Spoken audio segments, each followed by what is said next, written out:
मेरी मम्मी ने मामा के लड़के वाली नागराज की धधकती आग बुझाई। दोस्तों, मेरा नाम पवन है। प्यार से घर में सब मुझे सुंदर बुलाते हैं। ये कहानी मेरी मम्मी मंजू और मेरे मामा के लड़के अनुज के बीच घटे एक घटना की है, जिसमें मम्मी ने मामा के लड़के अनुज के साथ नागराज और गुफा वाला खेल में प्रसिद्धि प्राप्त किया और मैं उन लोगों को देखता ही रह गया। ज्यादा देर न करते हुए कहानी पर आते हैं। मेरी मम्मी की उम्र 47 साल है और वे एक मध्यम कद की भरे हुए बदन की महिला है। उनके उभार पुष्ट है और उनकी उठी हुई तरबूज सबसे आकर्षक भाग है। मैंने पिताजी के कई दोस्तों को मम्मी की तरफ हसरत भरी निगाह से देखते हुए देखा है, लेकिन मम्मी ने कभी किसी को भाव नहीं दिया। मम्मी एक संस्कारी औरत हैं और खूब पूजा पाठ करती रहती हैं। यहाँ तक कि पिताजी को भी कभी मम्मी के साथ ज्यादा नौटी होते हुए हमने नहीं देखा। हम लोग जालंधर के रहने वाले हैं और हमारा ननिहाल जयपुर में है। मेरी मम्मी 5 भाई बहन हैं, जिसमें मम्मी से बड़े एक मामा और एक मौसी हैं। अनुज सबसे बड़े मामा का लड़का है और मुझसे 7 साल बड़ा है। यह बात तब की है जब मेरा दाखिला जयपुर के एक इंजीनियरिंग कॉलेज में हुआ था। मैं और मेरे घर वाले बहुत खुश थे। मैं इसलिए भी खुश था क्योंकि मेरे मामा जयपुर में ही थे। पहले साल मुझे हॉस्टल का रहन-सहन अच्छा नहीं लगा, तो मैंने पास में ही एक कमरा किराए पर ले लिया। अनुज भैया अक्सर मुझसे मिलने आते रहते थे और मेरे लिए घर का बना कुछ ना कुछ लाते। मुझे वे बहुत पसंद थे। उनका स्वभाव बहुत दोस्ताना था, लेकिन फिर भी वो मुझे मन लगाकर पढ़ने की हिदायत देते। मेरी मम्मी उनकी बुआ थी और मैंने कभी दोनों के बीच कुछ गलत महसूस नहीं किया था। लेकिन फिर एक वाक़ये ने मेरी जिंदगी बदल दी। हुआ यूं कि मम्मी एक बार मुझसे मिलने जयपुर आ रही थी। उनकी ट्रेन के पहुंचने के टाइम मेरी क्लास थी, तो मैंने अनुज भैया को बोला कि वे मम्मी को जाकर रिसीव कर लें। भैया ने हाँ कर दी। मैं क्लास चला गया, लेकिन मेरा मन क्लास में नहीं लग रहा था। मुझे मम्मी से जल्दी मिलने की इच्छा थी क्योंकि मैं बहुत दिनों से घर नहीं गया था। इसलिए मैंने 3 बजे की क्लास छोड़ दी और कमरे की तरफ चल दिया। मेरा कमरा पास ही था, तो मैं जल्दी ही पहुंच गया, लेकिन मेरा कमरा अंदर से बंद था। मैंने दरवाजा खटखटाया, लेकिन कोई जवाब नहीं मिला। मुझे लगा मम्मी थक कर सो गई हैं। मैंने दरवाजा और 2-3 बार खटखटाया। थोड़ी देर बाद अनुज भैया ने दरवाजा खोला। मम्मी अंदर नहीं थी। मैंने पूछा तो उन्होंने बताया कि वो अंदर बाथरूम में हैं। फिर उन्होंने कहा कि वे ईयरफोन लगाकर गाने सुन रहे थे, तो दरवाजा खटखटाना सुनाई नहीं दिया। मुझे सब सामान्य लगा क्योंकि तब मेरे मन में कोई गलत विचार नहीं थे। थोड़ी देर में मम्मी नहाकर बाहर निकली। उन्होंने एक पतली रेड कलर की नाइटी डाल रखी थी और काफी हसीन दिख रही थी। मम्मी ने खुश होकर मुझे गले लगा लिया और तब मुझे महसूस हुआ कि मम्मी ने अंदर कुछ नहीं पहना था। मम्मी के आलिंगन से अलग होकर मैंने भैया की ओर देखा, तो मुझे लगा भैया मम्मी को घूर रहे थे। मुझे देखकर वो हड़बड़ा गए, लेकिन मुझे कुछ ऐसा वैसा ख्याल नहीं हुआ क्योंकि एक तो दोनों का रिश्ता बुआ भतीजे वाला था, दूसरे मम्मी उससे बहुत बड़ी थी। तब अनुज भैया के फोन पर मामा का फोन आया। उन्होंने हम सबको रात के खाने के लिए बुलाया था। थोड़ी देर में हम मामा के घर के लिए निकल गए। मैंने नोटिस किया कि अनुज भैया काफी हंसी मजाक वाली बातें कर रहे थे, लेकिन मम्मी केवल मुस्कुराकर रह जाती। खैर, हम मामा के घर पहुंच गए। वहां काफी बातें हुई और खाना लग गया। हम सब बैठ गए। तभी मम्मी किचन से अचार लाने के लिए गई और उनकी हेल्प करने के लिए पीछे पीछे अनुज भैया भी चले गए, लेकिन दोनों देर तक नहीं आए। थोड़ी देर बाद जब बड़ी मामी ने आवाज दी, तब मम्मी अचार का डिब्बा लिए आती दिखी। उनकी लिपस्टिक हल्की सी फैली हुई थी और सांसें भारी थीं, लेकिन किसी ने ज्यादा नोटिस नहीं किया। थोड़ी देर बाद अनुज भी आता दिखा। सबने खाना खा लिया। फिर कुछ देर बातें चलती रहीं। ठंड की रात थी। बड़े मामा ने अनुज भैया को मुझे मेरे रूम तक छोड़कर आने को कहा, लेकिन मम्मी ने कहा कि आज रात वे भी मेरे साथ रहेंगी। यह सुनकर भैया का चेहरा उतर गया। लेकिन वे कर भी क्या सकते थे। भैया हमें कार से मेरे रूम पर छोड़कर चले गए।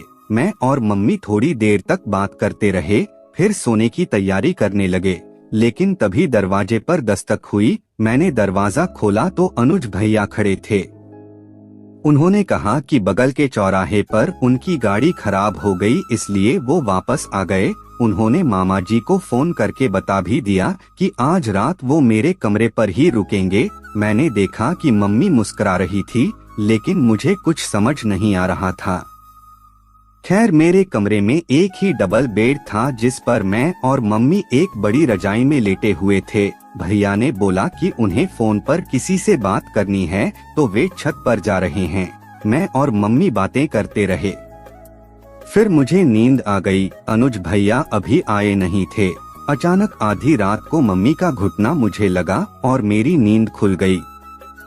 पहले मुझे लगा ऐसा नींद में हुआ है, लेकिन फिर रजाई में हो रही हलचल से मैं पूरी तरह जग गया। अंधेरे में ज्यादा साफ नहीं दिख रहा था, लेकिन तब भी मैंने देखा मम्मी लेटी हुई थी और अनुज भैया उन पर चढ़े उनके गाल काट रहे थे। उनका दूसरा हाथ नीचे कुछ कर रहा था।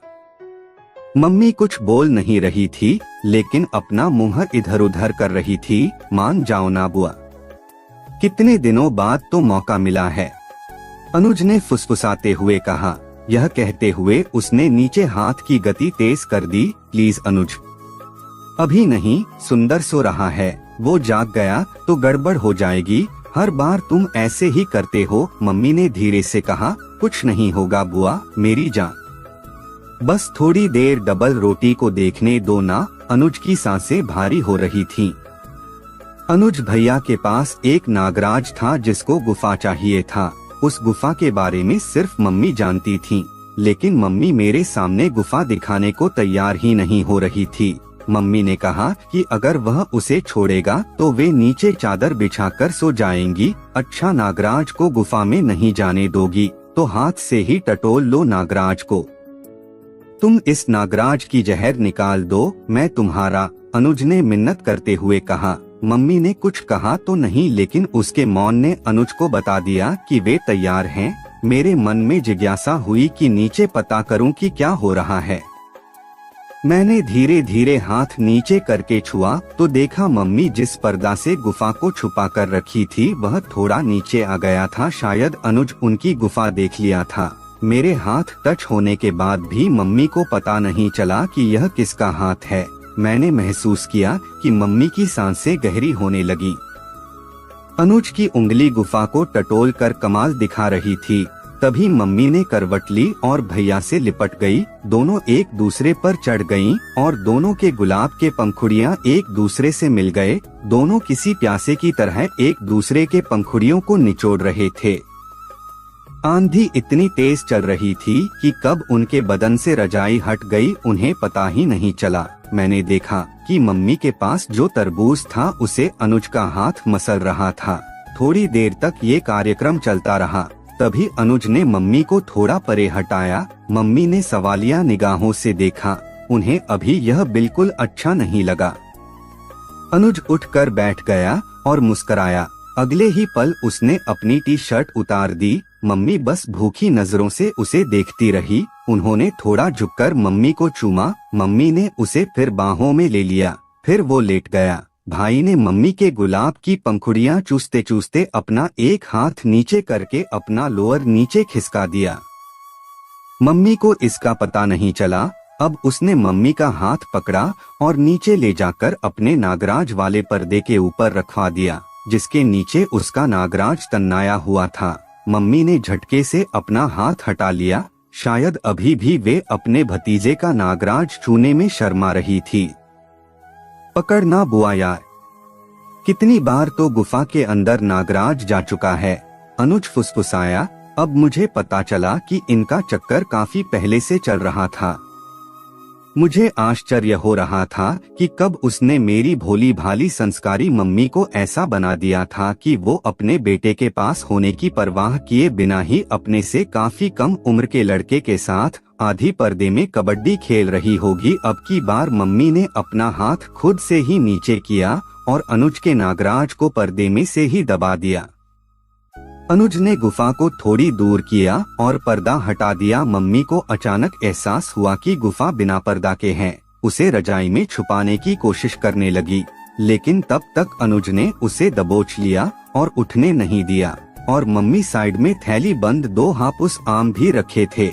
वह थैली बंद आम को भी चूस रहा था और बीच बीच में गुफा टटोल रहा था। मम्मी ने भी हार मान ली और उसका साथ देने लगी। अब भैया ने मम्मी के गुलाब के पंखुड़ियों को छोड़े और उसके चेहरे को थोड़ा घुमा दिया। इससे मम्मी की कनपटी उसके सामने आ गई। उसने मम्मी की कान की लौ को पहले हौले से चाटा, फिर उसे पंखुड़ियों में भरकर चुभलाने लगा। उसकी इस हरकत से मम्मी के शरीर में जैसे आग लग गई। मस्त हथिनी की तरह हुंकार छोड़ती हुई मम्मी ने अपना हाथ अनुज के पर्दे में डाल दिया और उसका नागराज फेंटने लगी। कुछ पल बाद ही उसने उसका नागराज वाला पर्दा नीचे खिसका दिया। अनुज और वो अब हौले हौले सिसियाने लगे। इससे ज्यादा वो मेरे होते क्या कर सकते थे। अब हालत ये थी कि दोनों कभी एक दूसरे के लाल गुलाब काटते, कभी चूसते। दोनों के हाथ एक दूसरे के साथ कबड्डी से खेल रहे थे। तभी मम्मी का छटपटाना तेज हो गया। अनुज ने अपनी 2 उंगलियां गुफा में पैवस्त कर दी थीं और फिर तो उसने रेल दौड़ा दी।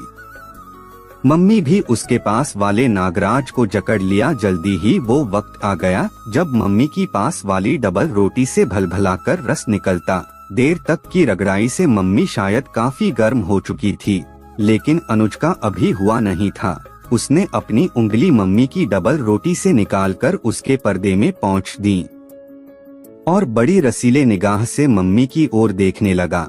थोड़ी ही देर में अनुज के चेहरे का रंग बदल गया। वह हल्के हल्के आहें भरते हुए उनु इस आ करने लगा। तभी नागराज अपना जहरीला विष मम्मी के हाथ में ही छोड़ दिया। मम्मी फिर भी थोड़ी देर तक उस नागराज को सहलाती रही, जब तक उसके जहर वाली विष की आखिरी बूंद निकल नहीं गई। दोनों थोड़ी देर तक लिपटे हुए सुस्ताते रहे। फिर मम्मी ने खुद को उसके बंधन से छुड़ाया और अपनी आम वाली थैली ढूंढने लगी, जिसमें 2 बड़े बड़े आम लाई थी, और थैली लेकर बाथरूम में चली गई। मम्मी लौटकर आई तो फिर अनुज भी बाथरूम चला गया। लौटकर उसने मम्मी को फिर बाहों में ले लिया। मम्मी अब बिना कोई नखरा किए उसकी गोद में चली गई, जैसे उसकी बीवी हो। कल सुंदर के कॉलेज जाने के बाद तेरी भट्ठी ठीक से बुझाऊंगा मंजू बुआ। आज दिन में अगर तेरे बेटे ने दरवाजा नहीं खटखटाया होता तो मेरा नागराज तेरे बिल में घुस गया होता। अनुज ने मलाल जताते हुए कहा। मम्मी कुछ बोली नहीं, लेकिन उसने शर्माकर अनुज की छाती में सिर छुपा लिया। अब मुझे दिन में बंद दरवाजे के देर से खुलने का रहस्य समझ आ गया था। मम्मी ने अनुज भैया को इशारा किया। अनुज ने अपना नागराज को बंद किया और मम्मी को बाहों में लेकर सो गया। मैं हैरान था कि क्या ऐसा भी हो सकता है, क्या ऐसा खेल रिश्तों में भी खेला जा सकता है। लेकिन ऐसा हुआ था और मेरी आंखों के सामने हुआ था। एक अधेड़ उम्र की औरत, जो कि मेरी खुद की मम्मी थी, अपने से आधे उम्र के अपने ही भतीजे के साथ कबड्डी खेलकर सोई थी। उम्मीद है इस कहानी को आपने पूरा जरूर सुना होगा और ये कहानी आपको जरा भी पसंद आई हो। वीडियो को लाइक और चैनल को सब्सक्राइब करना ना भूले और ऐसी ही मनोरंजक कहानी सबसे पहले सुनने के लिए बेल आइकॉन को भी ऑल पे सेट कर ले। और इस कहानी से हम किसी को भी बुरा या गलत संदेश या राह नहीं दिखाते। आप सभी इसे सिर्फ मनोरंजन हेतु ही देखना। और इस कहानी को पूरा सुनने के लिए आप सभी का दिल से शुक्रिया। और प्रस्तुत कहानी पूर्णतः काल्पनिक कथा है। इस कहानी के पात्र, स्थान और घटनाएं काल्पनिक है। इस कहानी का उद्देश्य सिर्फ शिक्षा, प्रेरणा एवं मनोरंजन प्रदान करना है। किसी की धार्मिक एवं सामाजिक भावनाओं को ठेस पहुंचाना हमारा उद्देश्य नहीं है। अगर ये कहानी किसी के असल जिंदगी से मेल खाती है तो ये केवल एक इत्तिफाक मात्र है। समाज की किसी भी कुप्रथा का समर्थन हम नहीं करते। धन्यवाद।